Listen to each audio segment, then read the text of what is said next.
बिस्मिल्लाहिर्रहमानिर्रहीम। अस्सलाम वालेकुम students, today we are going to do some pack. Subject is English और आज जो है वो हम इसमें एक्टिविटी नंबर 2 जो है वो करेंगे।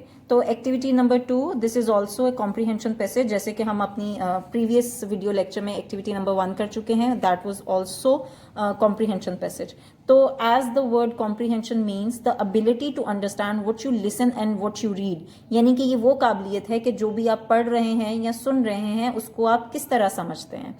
तो basically this is an exercise which aims to improving or testing one's ability to understand a language.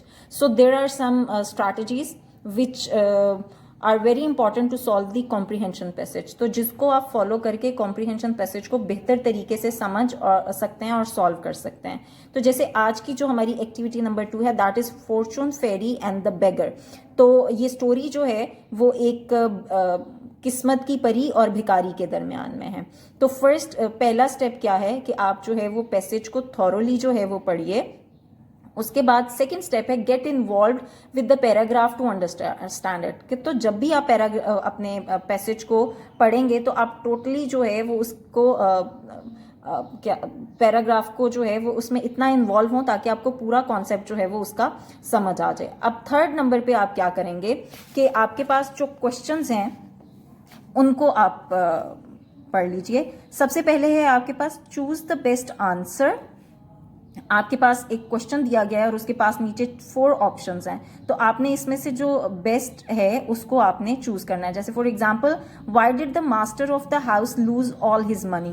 तो जो घर का मालिक था उसने अपनी सारी पैसे जो थे वो क्यों मतलब उसने लूज कर दिए थे। तो आपके पास यहाँ पे 4 ऑप्शंस हैं, इनमें से जो करेक्ट है उसको आप सर्कल कर दीजिए। उसके बाद बी वाला है what is the beggar wallet like.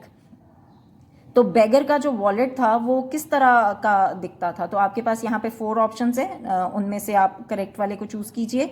उसके बाद है which word best describes the beggar. तो इनमें से कौन सा वर्ड है जो बेगर को सबसे बेहतर जो है वो डिस्क्राइब करता है। तो उसके बाद आपके पास है जी डी वाला, why do you think fortune gives the gold to the beggar. तो जो किस्मत की परी थी उसने उसको सोना जो था वो क्यों दिया था। तो यहाँ पे आपके पास ऑलरेडी 4 ऑप्शंस हैं, इसमें से करेक्ट वाले को जो है वो सर्कल कर दीजिए।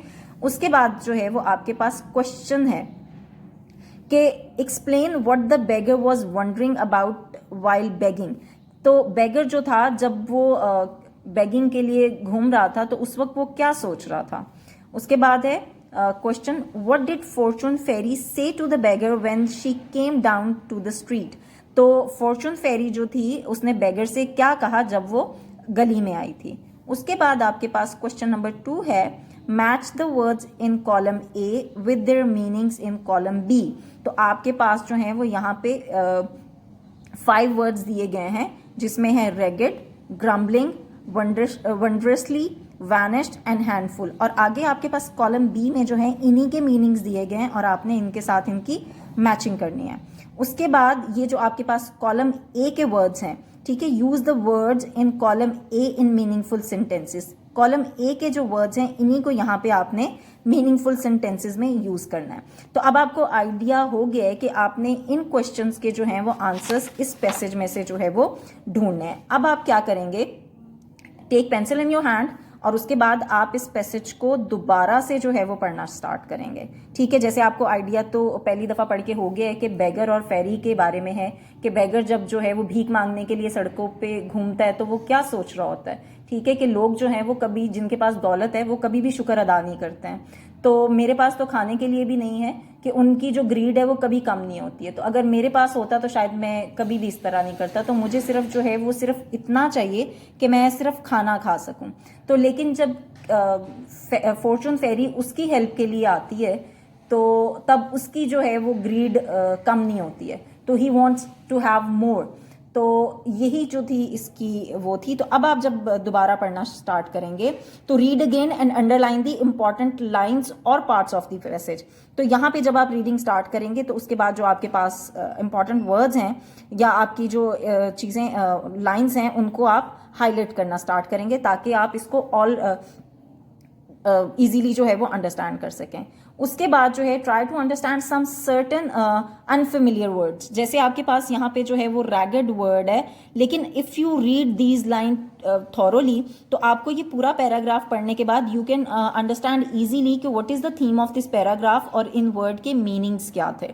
तो आप जब थॉरोली पढ़ेंगे तो आपको इनके मीनिंग्स इजीली जो है वो समझ आ जाएंगे। तो इन दी एंड जो है वो आपने क्या करना है कि जब भी आप कोई नया पैराग्राफ या नया कोई वो पढ़ते हैं तो उनमें जो नए वर्ड्स आते हैं तो प्लीज़ उनको इग्नोर नहीं करें, तो try to find their meanings, ताकि जिसकी वजह से आपकी वोकैबुलरी जो है वो और ज़्यादा इंप्रूव हो। ठीक है, तो आई होप आपको ये वाला पैसेज जो है वो समझ आ गया होगा। Thank you so much, take care, अल्लाह हाफिज़।